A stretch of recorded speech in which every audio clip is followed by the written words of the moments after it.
Okay, so I've gone ahead and got the new furnace in, and haven't welded up the refrigeration lines tonight, but ran out of time, so we're just going to be heating them with gas heat. As you can see, I've redone the ductwork here. We have our new air cleaner now, a Honeywell F100 furnace, base can, comes over, then goes to the coil. And now this is a downflow furnace, which then flows back up again through the coil. So now we have our configuration proper. We've gone ahead and moved the gas lines around to get the proper clearance, so we're not touching the exhaust anymore.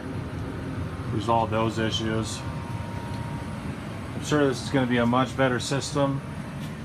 All the ductwork, all the custom ductwork has resolved all the safety issues and design issues. I'm sure that system will work perfectly for years and years and years. If you have any questions, or you'd like to maybe call Allied to have us do an install for you, feel free to call me at 206-604-0092. Again, that's 206-604-0092. Thanks for watching. Thanks.